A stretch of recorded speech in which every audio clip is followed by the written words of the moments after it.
नमस्कार मित्रांनो, भरपूर दिवस झाले व्हिडिओ काही टाकता आलाच नाही.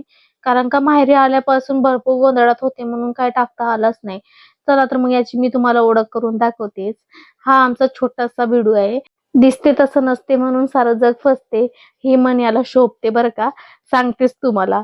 तर झालं असं, हा दिसायला जेवढा क्यूट आहे ना तेवढा हा रागीट पण आहे. घराच्या उंबरठ्यावर एकाला सुद्धा याची हिंमत होत नाही याच्यामुळे, कारण का याचा दराराच तेवढा मोठा आहे. मग आम्ही सकाळी निघालो जॉगिंगला. जॉगिंग करायला मग पिडू पण आमच्या सोबत आला होता, कारण का त्याला फिरायची भरपूर आवड आहे, म्हणून तो पण आमच्या सोबत आला होता. तर आम्ही कुठे पण निघालो आमच्या सोबत बॉडीगार्ड म्हणून आमच्या सोबतच राहतो.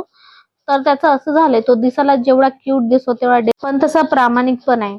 पण उंबरठ्यावर एकालाही येऊ देत नाही, असा तो डेंजर आहे.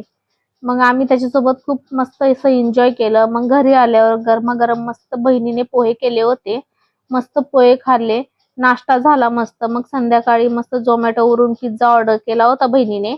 मग आम्ही मस्त पिझ्झा खाल्ला. तर मम्मीने आज मस्त स्वयंपाक केला होता आणि स्वयंपाकात मस्त पाखडचं कालवण आणि बोंबील फ्राय केले होते बरं का.